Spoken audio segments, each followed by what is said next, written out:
තෑගි දෙන්නේ හොඳ ළමයින්ට විතරමද? ඇයි එහෙම ඇහුවේ? ඉතින් මාත් හොඳ ළමයෙක් නේද? මගේ පුතත් හොඳ ළමයෙක් තමයි. ඒකනේ නත්තල් සීයා හැම සැරේම මගේ පුතා කැමති පුතයි කියලා දෙන්නේ. එහෙනම් මේ එක තෑග්ගක් විතරක් දෙන්නේ. ඇයි ඔයාට එකක් මදිද? අපි මෙහෙම කරමු. අපි මේ සැරේ නත්තල් සීයට කියලා බලමු. නත්තල් සීයට තෑගි ගොඩාක් දෙන්න තියෙනවනේ. ගොඩාක් ළමයි ඉන්නවනේ. ඉතින් හැම කෙනාටම දෙන්න බැහැ. අපි මේ සැරේ කියලා බලමු.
අම්මේ මේ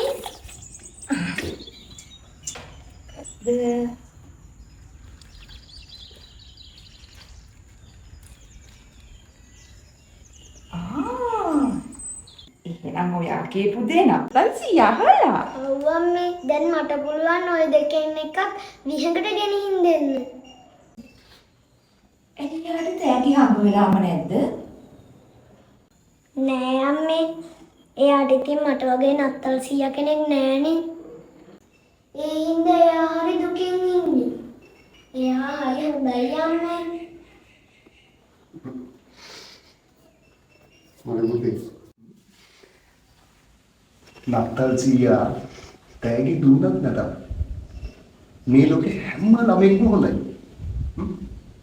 මගේ පුතාට කවදා හරි ඉන්න දෙන්න.